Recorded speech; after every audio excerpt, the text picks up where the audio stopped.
Malam hari ini saya ingin sampaikan sesuatu yang sangat penting sekali. Tadi pagi Allah bekerja dengan begitu dahsyat dan saya berdoa malam ini Dia melawat kita dengan anugerahnya. Amen, saudara. Nah, saya belajar sesuatu begini, saudara. Setiap gereja lokal, setiap tubuh lokal dimanapun berada, saya percaya bahwa tubuh lokal itu punya fungsi yang khusus di hadapan Tuhan. Dan bahkan karena begitu khususnya fungsi itu, maka ibadah kita, apa yang Allah berikan di tengah-tengah kita, itu merupakan bagian-bagian tertentu yang sedang disiapkan Tuhan, supaya kita punya kesanggupan untuk melaksanakan kehendak dan misi daripadanya. Saya berani berkata begini, saudara. Setiap tubuh lokal itu seperti suatu fak tertentu, atau fakultas atau jurusan tertentu dalam perguruan tinggi.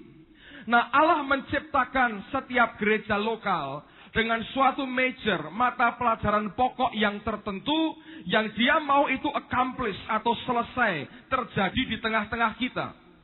Sehingga kalau Anda perhatikan, setiap gereja lokal itu punya tekanan-tekanan tertentu yang mungkin lokal yang lain tidak memilikinya. Nah, hal itu tidak bisa dikompetisikan dan berkata yang ini lebih baik, tetapi sesuai dengan panggilan Allah yang khusus dalam kehidupan kita, maka Allah menempatkan kita dalam lokal-lokal tertentu. Ada lokal-lokal yang hampir sama majornya, ada lokal-lokal yang sepertinya berbeda cukup jauh. Tetapi kedua-duanya merupakan alat Tuhan untuk menyempurnakan gerejanya secara universal. Nah, ketika saya kembali dari Jerman dalam perjalanan pulang dari Stuttgart ke Jakarta, kalau saya total kira-kira hampir 24 jam untuk sampai Semarang. Total dari nunggunya di airport, terlambatnya di Jakarta segala macam itu kira-kira hampir 24 hour, 24 jam kira-kira. Nah, ketika itulah saat di mana Allah berbicara dengan saya. Saudara sekalian, Tuhan berkata begini.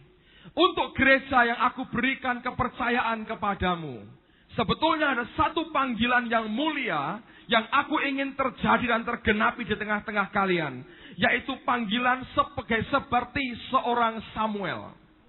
Samuel adalah seorang hakim yang terakhir di Israel.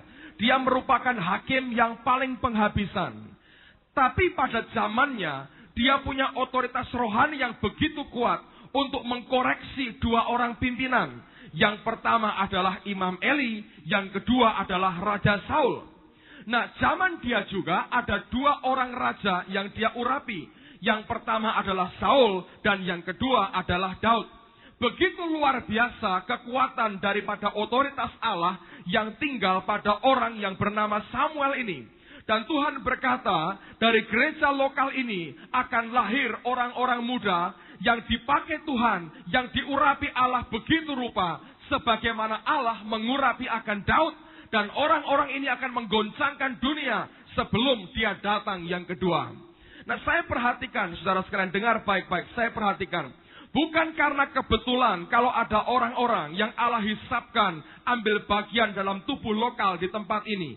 Saya percaya semestinya setiap kita mengerti ada suatu pelajaran tertentu, ada curahan hati Allah tertentu yang Dia berikan di tengah-tengah kita untuk menyiapkan saudara, untuk memberikan pengurapannya, mencurahkan pengurapannya begitu kuat dan begitu dahsyat. Untuk apa? Supaya dari tempat ini akan muncul tentara Allah yang menggoncangkan dunia dengan pengurapan yang baru daripadanya. Amen, saudara. Nah, oleh karenanya pada malam hari ini, saya ingin kita melihat akan kehidupan Samuel. Kenapa kita perlu mengerti banyak akan firman Tuhan? Karena firman inilah yang sanggup mencelikkan mata rohani kita, memberikan arah, dorongan yang kuat kepada kita, kemana sebetulnya kita harus bergerak. Saya mau beritahu sesuatu buat saudara. Dalam perjalanan ke gereja ini, Roh Tuhan berbicara kepada saya, sadar begini saudara. Coba Anda perhatikan, Anda pikirkan. Saya yang tidak sempat ada waktu menunjukkan apa yang Tuhan kerjakan tadi pagi. Menurut saya direkam ya di kamera. Minggu depan lah saudara, lihat. Kalau Allah izinkan. Dahsyat sekali apa yang Allah kerjakan tadi pagi. Roh Kudus berkata begini, tahukah kalian, setiap kali kita kita merasakan apa yang dia kerjakan di tengah-tengah kita hampir setiap minggu loh. Roh Kudus itu bekerja begitu kuat. Sedang orang-orang lain untuk menikmati yang kita nikmati setiap minggu itu harus tunggu retreat, saudara. Kalau sudah retreat nanti pada session terakhir ngalami begitu, pulang leganya luar biasa. Nah retreat setahun mau berapa kali? Lalu kemudian pulang lagi, lemes lagi dan nothing happen, nggak terjadi apa-apa. Atau harus tunggu KKR, nunggu sampai Allah melawat, kirim hamba Tuhan dari luar negeri untuk bisa melawat kita. Roh Kudus berkata, betapa limpahnya aku melimpahi kalian dengan karunia, dengan kebaikan, dengan manifestasi pekerjaan rohku. Setiap minggu kalian menikmati curahan rohku begitu kuat. Dan dia berkata, kalau gereja tidak mampu menangkap apa yang aku bagikan setiap kali, kalian kehilangan perkara yang sangat besar dan begitu mulia. Nah saya mau katakan, jangan anggap sebagai hal yang biasa. Karena tiap minggu kita menikmatinya. Ada banyak saudara yang harus tunggu saat retreat, saudara. Keluar dari kesibukan, dibuat suasana tertentu, diciptakan, ngotot dulu dengan Tuhan. Baru hal semacam itu terjadi. Dan kadang-kadang juga tidak terjadi apa-apa. Kebaktian menjadi hal yang rutin dan pekerjaan roh tidak bebas di tengah-tengah umatnya. Tapi apa yang dia berikan di tengah-tengah kita, saya mau tekankan apa yang dia katakan. Mari bersyukur dengan apa yang Roh Allah berikan buat kita. Tapi mari kita berdoa, minta supaya semua yang dia berikan buat kita tidak hanya berlalu begitu saja, tapi dengan mudah kita bisa tangkap, kita bisa grab, kita bisa ambil apa yang dia sediakan buat kita. Amen, saudara. Nah oleh karena itu, kalau Anda perhatikan, di tempat ini kita diajar begitu banyak mengerti firman Tuhan. Dan saya berdoa supaya kita sanggup menangkap itu dengan roh kita. Nah sekarang buka Alkitab bersama-sama 1 Samuel pasal yang ketiga. Saya mau tunjukkan beberapa bagian ini dengan penekanan tertentu. Saya tidak akan baca seluruh pasal. Tadi pagi saya bacakan seluruh pasal. Tapi sore hari ini saya akan bacakan ayat yang pertama dan ayat yang ke-21 saja. Di rumah Anda baca seluruh pasal yang ada. Tapi malam hari ini Roh Kudus mengajar saya sesuatu yang akan saya bagikan buat saudara yang sedikit beda dengan apa yang saya sampaikan tadi pagi. 1 Samuel pasal 3 ayat yang pertama dan ayat yang ke-21. Nah, dengar baik-baik. Samuel yang muda itu menjadi pelayan Tuhan di bawah pengawasan Eli. Pada masa itu firman Tuhan jarang, penglihatan-penglihatan pun tidak sering. Lalu dari ayat 2 sampai ayat 20 menggambarkan bagaimana Allah memanggil Samuel. Lalu ayat yang ke-21 dikatakan demikian oleh firman Tuhan. Dan Tuhan selanjutnya menampakkan diri di Silo, sebab ia menyatakan diri di Silo kepada Samuel dengan perantaraan firman-Nya. Dalam bahasa Inggrisnya dikatakan, dan Tuhan selanjutnya menampakkan diri lagi, appeared again, menampakkan diri lagi di Silo.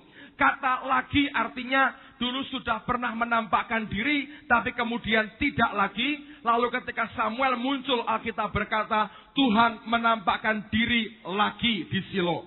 Kata lagi artinya dulu sudah pernah menampakkan, tapi kemudian lenyap, dan kemudian dia menampakkan diri lagi. Nah, dengar baik-baik saudara. Allah kita adalah Allah yang menyatakan diri. Dia Allah yang menampakkan diri. Kalau Anda baca dari Kejadian sampai Wahyu, bahkan dalam Kisah para Rasul, dia adalah Allah yang menyatakan diri. Manifestasi kehadiran Tuhan dalam umatnya sebetulnya begitu real, tangible, begitu nyata sekali. Tapi kenyataan yang dihadapi gereja sejak memasuki abad gelap sampai dengan akhir abad 20 ini, kita jarang sekali melihat akan manifestasi kehadiran Allah yang begitu nyata. Dan hal yang sama, pola yang sama terjadi juga dalam Alkitab. Dalam perjanjian lama begitu jelas Alkitab berkata, ada imam yang bernama Imam Eli. Tapi zaman Imam Eli menjadi pemimpin orang Israel, Tuhan tidak menyatakan dirinya. Penglihatan jarang, firman Tuhan juga jarang. Begitu Samuel muncul, Alkitab berkata, maka Allah menyatakan dirinya lagi di Shilo. Dulu pernah menyatakan, lalu kemudian sepertinya hilang, dan dia menyatakan dirinya lagi. Kenapa, saudara? Bagaimana supaya Allah menyatakan dirinya lagi?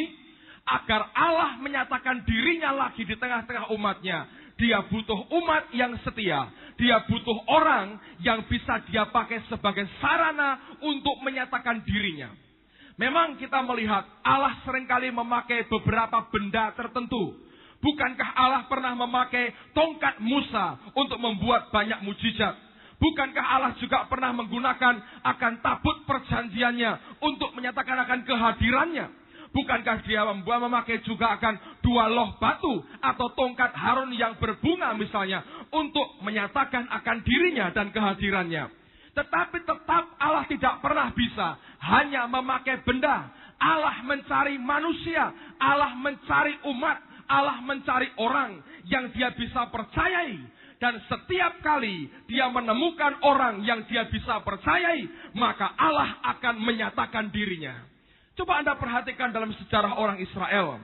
Terutama kalau Anda membaca dalam kitab Hakim-Hakim. Dengan jelas sekali Alkitab mengajar kepada kita. Setiap kali orang Israel kehilangan pemimpin, orang yang Allah percayai. Ketika orang itu mati dan tidak ada orang lain yang menggantikan dia, yang dimana Allah juga bisa mempercayai orang itu, maka bangsa itu jatuh dalam penyembahan berhala. Lalu kemudian bangsa yang sama akan dikuasai oleh suku-suku bangsa lain yang tinggal di sekitarnya. Itu berlangsung cukup lama sampai mereka berseru kepada Allah. Allah menemukan dulu 1 orang lagi yang dia bisa percayai. Lalu ketika dia menemukan orang yang dia bisa percayai, maka Allah membangkitkan orang itu dan Tuhan selamatkan umatnya. Hadiratnya, kenyataan Tuhan dimanifestasikan lagi karena ada 1 orang yang dia percayai. Dan sejarah itu berulang, terus berulang dengan pola yang sama. Setiap kali ada orang yang dia bisa percayai, saat itulah dia akan menyatakan dirinya. Nah, peristiwa ini terjadi juga pada Samuel.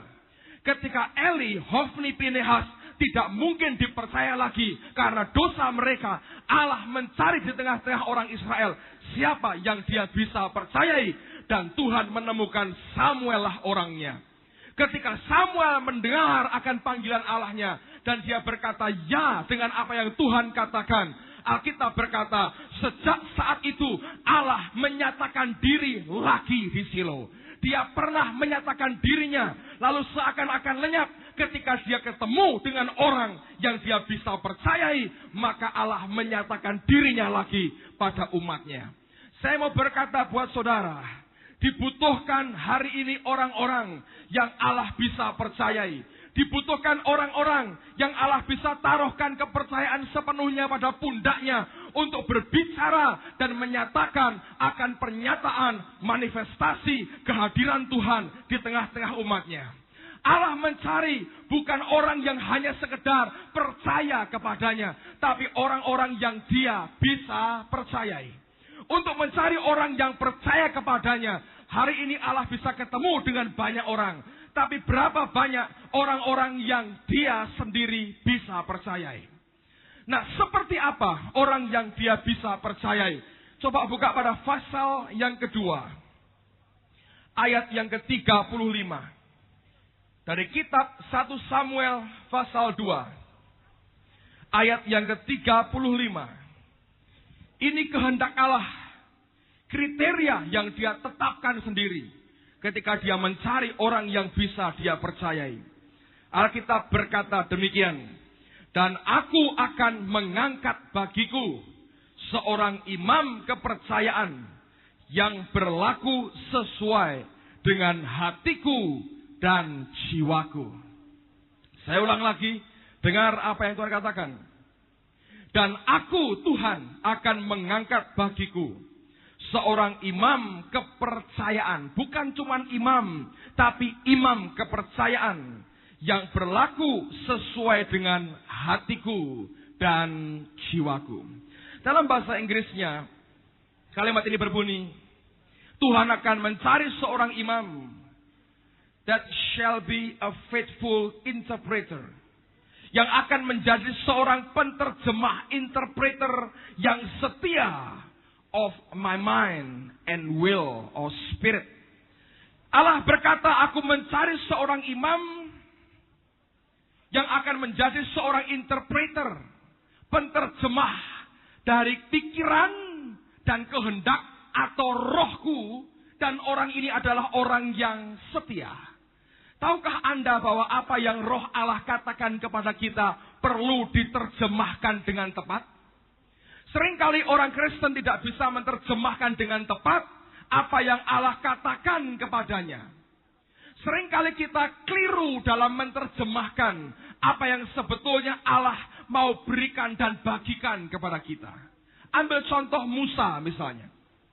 Alkitab berkata ketika dia menjadi seorang pangeran di Mesir, dalam bahasa Indonesia dikatakan, muncul dalam hatinya kerinduan untuk mengunjungi saudaranya orang Israel. Bahasa Inggrisnya, it came to his heart. Datang dalam hatinya, dari luar masuk ke dalam, muncul dari Allah, mendorong dia untuk mengunjungi orang-orang Israel.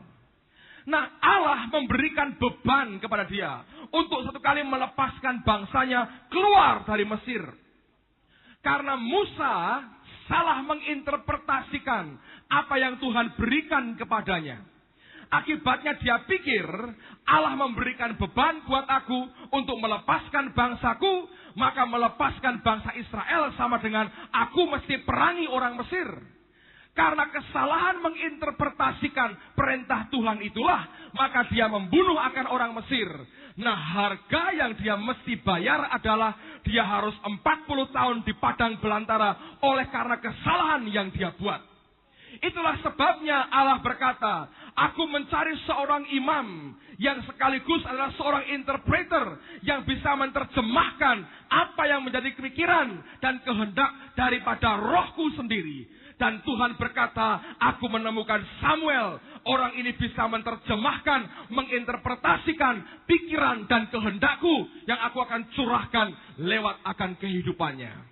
Dia mencari seorang yang dia bisa percayai, yaitu orang yang bisa mengerti akan hati Tuhannya. Orang yang bisa mengerti akan kehendak daripada Allahnya. Orang yang bisa membaca dan memahami akan pikiran dan batin daripada Bapanya yang di surga. Pertanyaannya adalah, apakah dia bisa jumpai di tengah-tengah umatnya orang yang mengerti, yang memahami, yang tahu akan batin Tuhan dalam kehidupan kita? Saudara, kalau kita ingin mengerti akan batin Tuhan, tidak ada cara lain kecuali kita bergaul dengan Dia. Kecuali kita mendekatkan hidup kita kepadanya. Kecuali kita mendekat, menghisapkan diri kita kepada Dia. Paulus berkata, orang yang bersatu dengan perempuan cabul, dia satu daging dengan dia. Barang siapa bersatu dengan Allah, dia satu roh dengan Dia. Hanya kalau kita mau berkata, Tuhan, aku ingin jatuh cinta kepadamu. Aku ingin cari wajahmu. Aku ingin mendekat terus kepadamu. Sampai aku kenal betul siapa engkau. Itu yang Paulus inginkan. Mengenal dia. Mengenal dia. Mengenal dia. Itu yang dia mau. Kenapa? Dengan kita mengenal dia, dia bisa menginterpretasikan dengan tepat apa yang dia mau sampaikan buat umatnya. Dan dia menjadi orang yang setia dan dapat dipercayai. Saudara, saya seringkali menerjemahkan hamba Tuhan dari luar negeri yang berkhotbah dalam bahasa Inggris. Saya terjemahkan dalam bahasa Indonesia. Lebih mudah buat saya untuk menerjemahkan apa yang dia mau sampaikan. Kalau sebelum kebaktian, kami ada waktu berbincang-bincang dan bicara. Makin saya kenal dia, makin mudah buat saya untuk menerjemahkan apa yang dia maksudkan. Tapi makin tidak pernah ketemu, makin sukar buat saya untuk menginterpretasikan apa yang dia maksudkan. Makin saya dekat dengan dia, saya akan makin berani bertanya, yang akan kamu sampaikan apa? Kalau boleh, bolehkah saya pinjam catatan khotbahmu? Supaya saya bisa tahu kamu mau ngomong apa. Sehingga kamu belum ngomong, saya sudah ngomong duluan. Lebih gampang begitu, saudara. Kenapa? Karena makin saya dekat dengan dia, makin saya tahu apa yang dia mau sampaikan, makin mudah buat saya untuk menginterpretasikan, dan makin mudah jemaat untuk mengerti. Ada seorang hamba Tuhan namanya Samuel Doktorian, seringkali ke Semarang juga. Saya pernah terjemahkan dia sekali. Saya bisa tangkap, saya bisa kumpul dengan dia beberapa saat, kami berbincang-bincang. Sejak saat itu kalau ke Semarang, dia berkata, bisa nggak Petrus Agung terjemahkan buat saya? Dia berkata, aku merasa flow, aku merasa enak kalau dia yang menerjemahkan. Bukan lebih hebat, saudara, tapi karena saya lebih kenal dengan dia. Nah, dengan cara seperti itu, saya lebih mengerti akan hatinya, kemana arah bicaranya, apa yang dia mau sampaikan. Saya berani berkata, saya pinjam catatan khotbahmu. Ketika ada hal yang tidak jelas, ini maksudnya apa? Oh, saya mau cerita kisah. Nah, kisah tentang apa? Dia cerita dulu, saya ngerti yang dia mau sampaikan apa.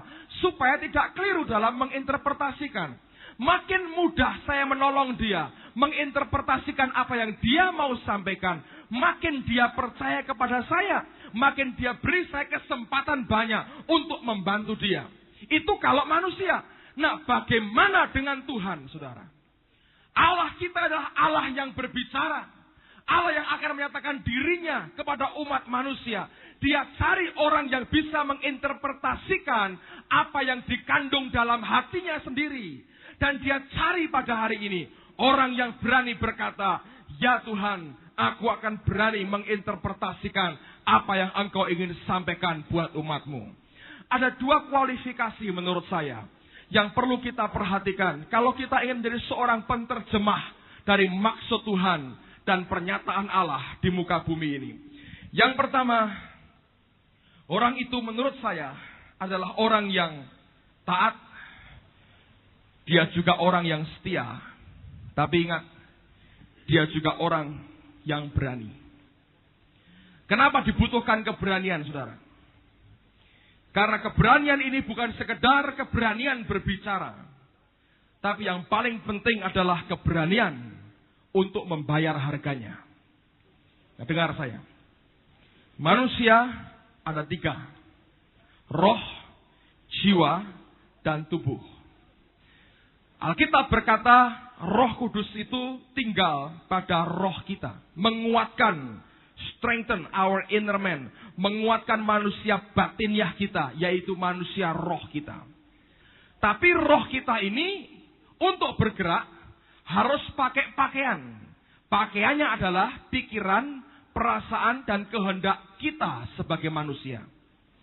Kalau kita tidak punya keberanian untuk menyerah kepada pimpinan Roh Kudus dalam hidup kita, maka pertentangan pertama yang terjadi adalah justru dalam hati kita sendiri dan dalam pikiran sendiri. Tuhan berkata ke kiri, pikiran kita berkata ke kanan, perasaan kita berkata ke belakang, kehendak kita berkata ke depan. Kalau kita tidak punya keberanian menaklukkan akan kemanusiaan kita sendiri, saudara dan saya tidak akan pernah bisa menjadi interpreter atau penterjemah kehendak Allah untuk dia nyatakan di atas muka bumi. Kenapa, saudara? Karena makin kita tidak berdaya untuk mengikuti kehendaknya, semua berita dan kehendak Allah terblokir oleh karena manusia kita, tertutup oleh karena pikiran, perasaan, dan kehendak kita. Ingat, Allah tidak menciptakan kita seperti robot. Dia mencari akan orang-orang yang mau menyerah dengan kehendaknya. Hanya orang yang belajar menyerah dengan kehendaknya, orang itu dengan mudah akan dipakai oleh Tuhan. Kenapa begitu? Coba saya beri contoh. Buka Hakim-Hakim pasal yang ke-15. Hakim-Hakim pasal 15. Ayat yang ke-14. Hakim-Hakim 15. Ayat yang ke-14. Cerita ini mengisahkan ketika Simson diserahkan oleh orang Yehuda kepada orang Filistin. Karena orang Yehuda ketakutan dengan serbuan orang Filistin, akhirnya mereka menyerahkan Simson kepada orang Filistin.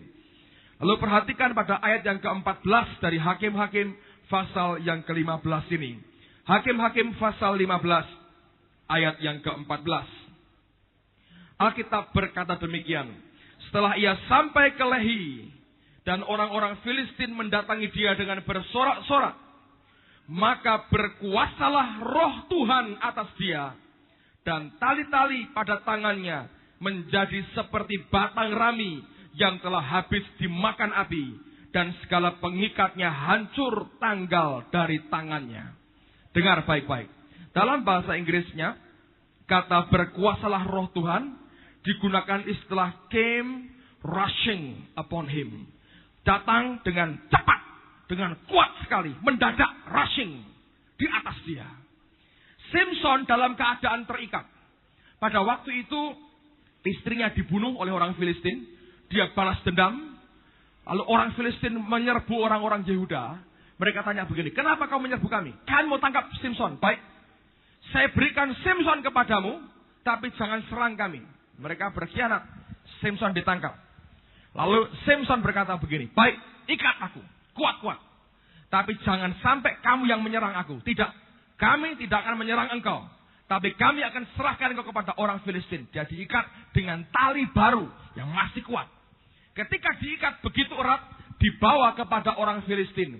Nah, ketika orang Filistin melihat Samson terikat, mereka datang bersorak-sorai. Mereka pikir, kami tangkap ini yang membuat kerusuhan di antara orang Filistin.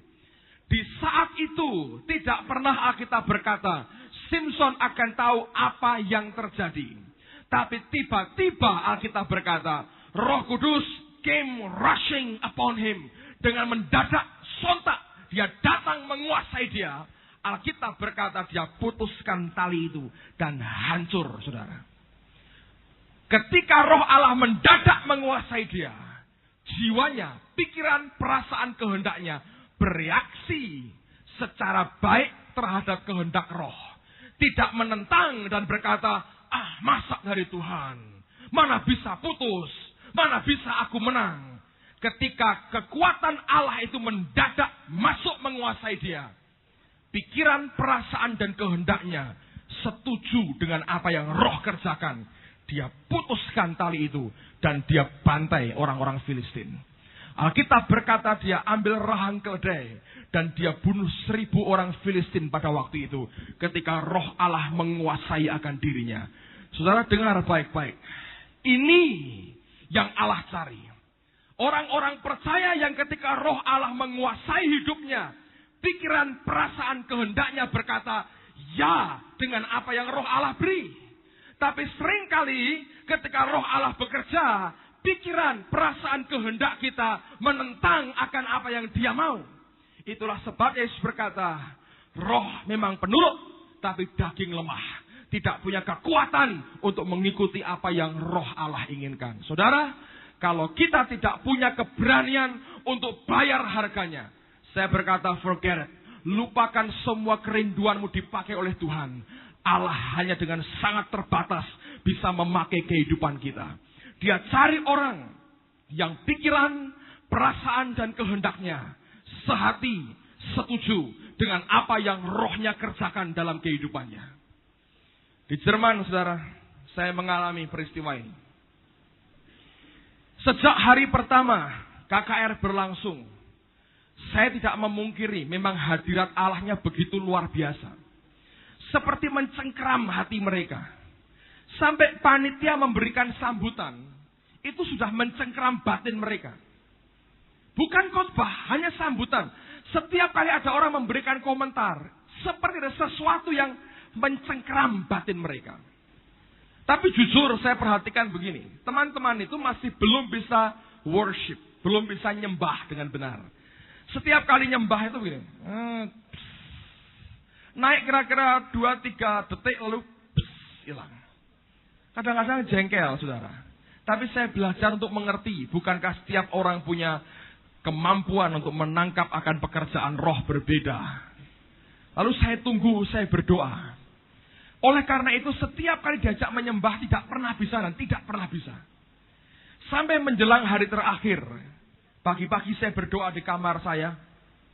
Saya diinapkan di flat mahasiswa di Universitas Stuttgart. Sendirian di kamar saya berdoa, Tuhan, hadirat begitu luar biasa. Orang ketika dengar firman begitu tercengkram, begitu kuat. Tapi kenapa Tidak ada manifestasi begitu dahsyat seperti seharusnya. Saya tunggu, saya koreksi diri saya sendiri dan Tuhan tidak ngomong apa-apa. Tapi satu hal yang saya tahu, Dia hanya berkata, belajar, sabar menunggu waktuku. Saudara, mungkin karena kita biasa dimanja Tuhan di tempat ini. Setiap kebaktian Allah kerja dengan begitu dahsyat. Saya kadang-kadang expect hal yang sama terjadi di tempat lain. Padahal banyak hal yang berbeda sebetulnya. Lalu pada session menjelang session terakhir, mereka beri judul itu session untuk pengurapan. Dalam hati saya berkata, kalau Roh Tuhan tidak bekerja, tidak akan ada pengurapan apapun. Lalu mereka pakai waktu itu untuk berdoa buat tiap-tiap kota di Jerman tempat mereka berada, mereka tinggal, mereka belajar, mereka menangisi akan kota-kota itu. Nah, rupanya cukup banyak kota yang terwakili karena ada juga dari negeri Belanda yang datang. Jadi akhirnya mereka jamnya itu bisa molor, saudara. Itu menghabiskan sebagian dari waktu yang seharusnya diberikan buat saya. Nah, saya ini datang ke gedung pertemuan sedikit terlambat dan belum makan pagi. Jadi saya ngomong sama panitia, saya mau makan dulu. Pak, nggak apa-apa, terus saya mau makan dulu. Malah jangan berhenti dulu, saya tak habiskan dulu makan saya. Saya masuk ke dapur, saya makan dulu, saudara.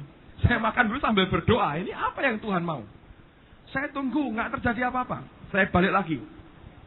Lalu sampai kota terakhir mereka berdoa. Dan tiba-tiba, saudara, dari orang yang sama sekali selama 3 malam tidak bisa nyembah. Tiba-tiba saya tidak tahu dari mana asalnya. Mereka tiba-tiba mulai nyembah. Musiknya yang keras, bang, bang. Dari musik yang tidak bisa, tiba-tiba bisa berubah begitu. Nah, ini singernya yang nyanyi bingung mau apa. Beberapa mulai doa bahasa roh, bahasa roh, bahasa roh. Dan tiba-tiba Roh Allah berkata, sekarang pegang mic itu, take over. Saya lari ke depan, itu belum diserahkan saya, saudara. Saya pegang mic-nya, orangnya sedikit kaget karena saya angkat dengan cepat.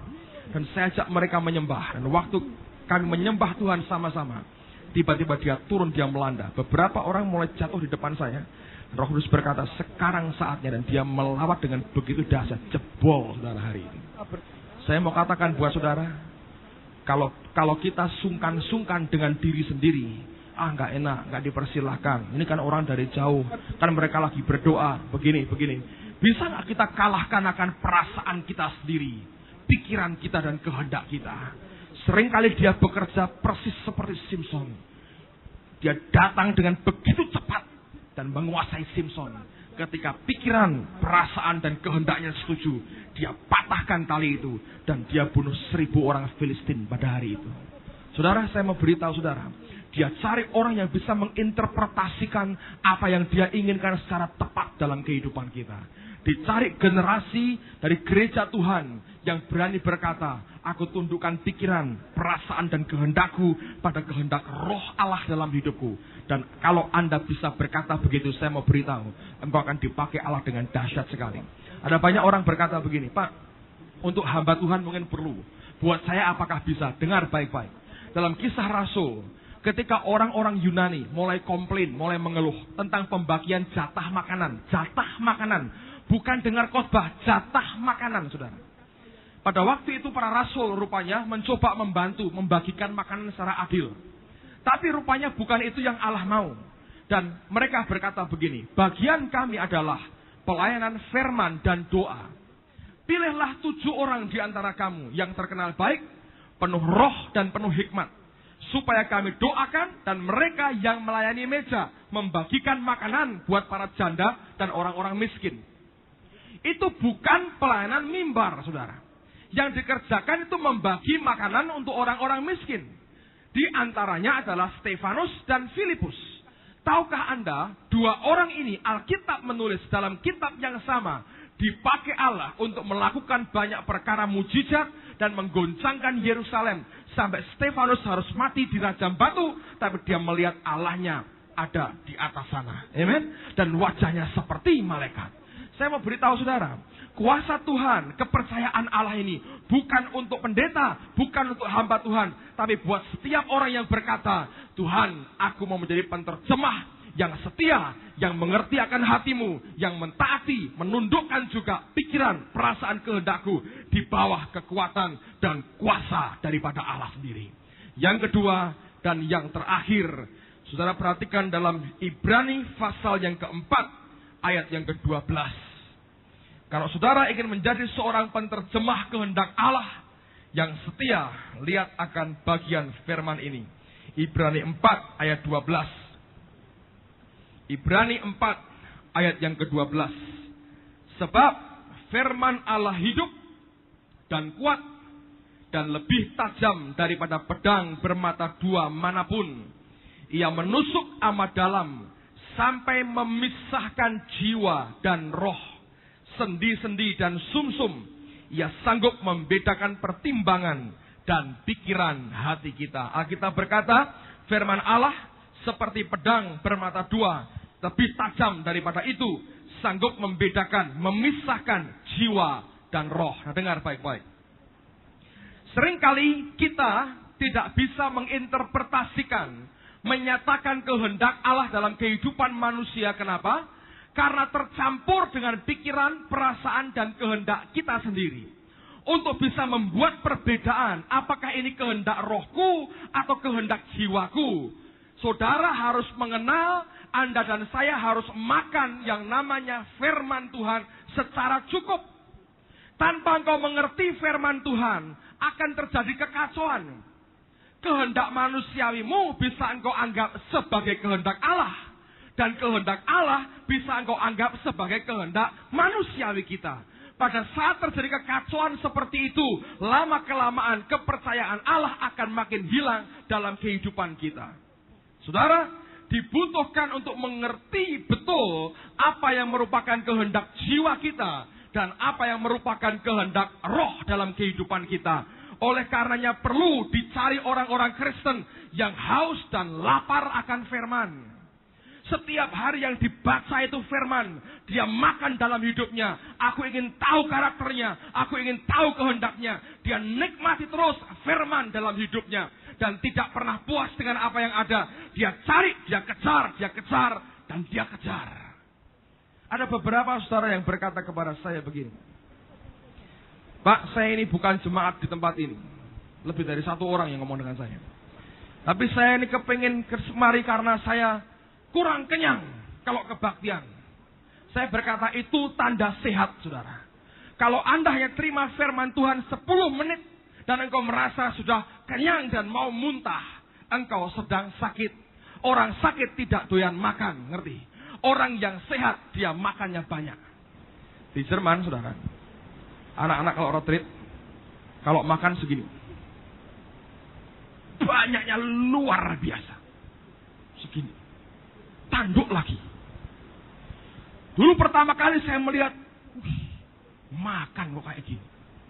Segini. Satu kali saya sedang konseling dengan orang. Pak, saya ambilkan ya. Iya.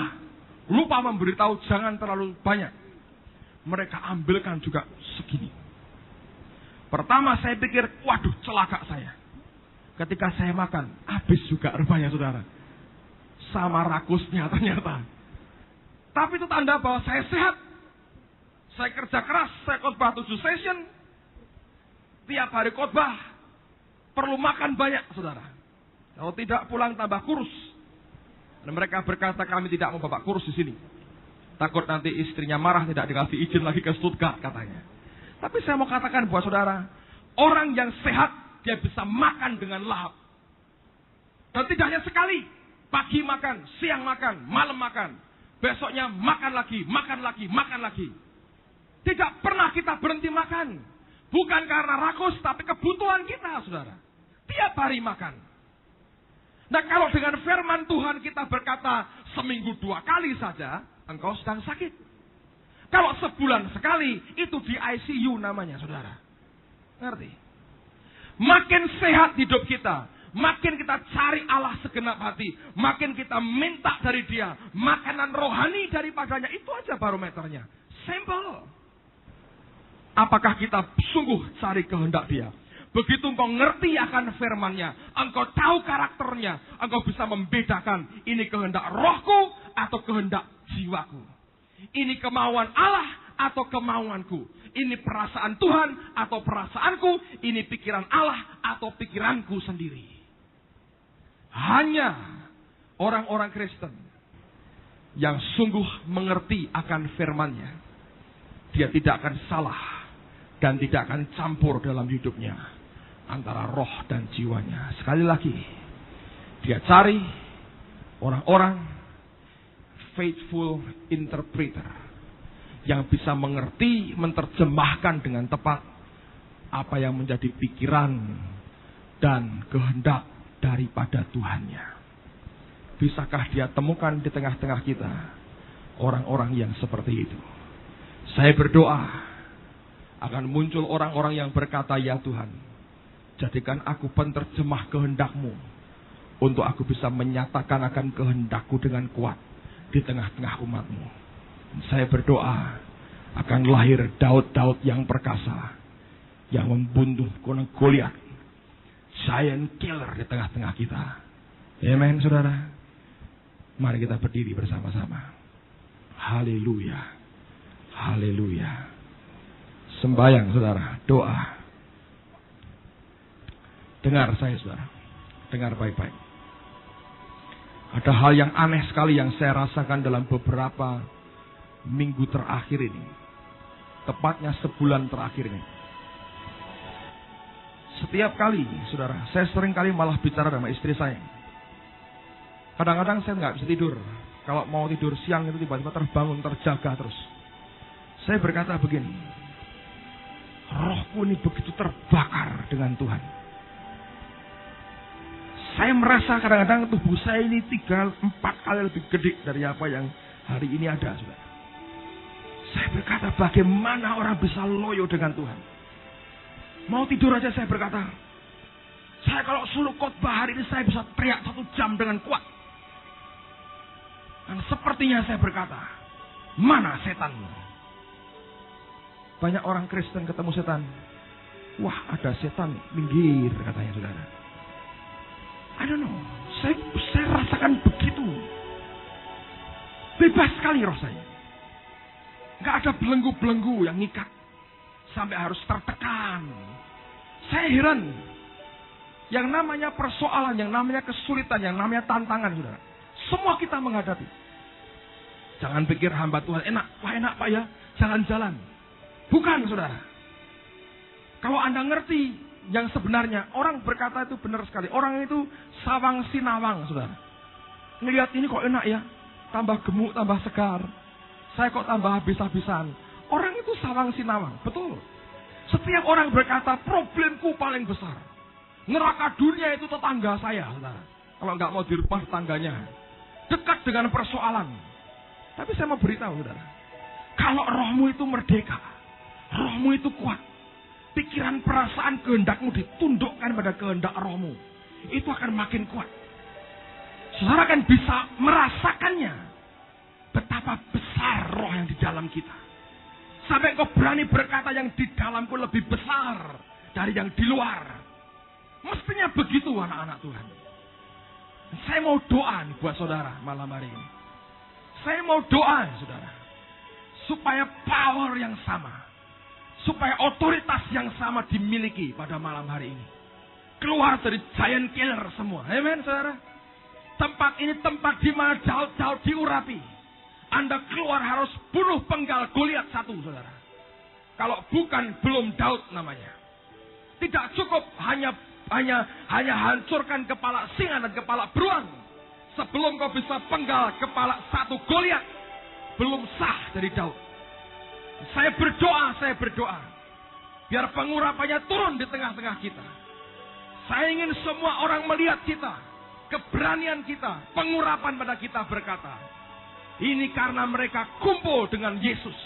Hidup mereka seperti ini. Saya cari orang-orang seperti itu. Dan Allah lebih lagi. Berani, bold, berani. Saya mau katakan buat saudara, Allah kan buat sesuatu yang beda di tengah-tengah kita. Dia bukan cari orang Kristen yang biasa-biasa. Dia cari orang Kristen yang diurapi Tuhan. Jalan dengan kuasa Allah. Amen, saudara. Besar powernya. Saya berdoa, siapa yang sedang loyo malam ini, tidak ada tempat buat kita berkata sebetulnya, aku sedang loyo, Pak. Saya berdoa setiap kita berkata, Tuhan, roh Allah yang di dalam aku lebih kuat dari dia yang di dunia ini. Keluar dan jadi giant killer, saudara. Pembunuh raksasa. Saya percaya nama Tuhan akan dipermuliakan. Ayo doa, saudara, doa. Syapaka shikipikara shantakapa. Meka sikipikara shakapakara pahata. Hoshepikara sikipikara hata. Meka bashonahara pakaya pakarapa. Noshepikara shakarapa. Roh Kudus bicara jelas kepada saya. Roh Kudus bicara jelas kepada saya. Malam ini aku beri roh keperkasaan pada umat. Mereka yang haus dan lapar akan aku akan buat dengan roh keperkasaan. El Gibor itu jadi milik mereka. Mereka akan bangkit, mereka jadi giant killer, pembunuh raksasa. Tidak kalah oleh persoalan. Mereka sanggup mengatasi persoalan. Mereka penggal kepala Goliat. Mereka pancung kepala Goliat. Mereka angkat dengan tangannya. Mereka berkata, engkau mendatangi aku dengan tombak, dengan lembing, dengan pedang. Aku datang dengan nama Tuhanku. Dan saya mau katakan buat saudara, akan terjadi dalam hidupmu mulai malam hari ini. Ayo sembahyang lagi, sembahyang lagi. Ora shambaha kapa kata sekepe. Nese pekara sempa kata kapa. Mose pekoto kopo seka kapa kai.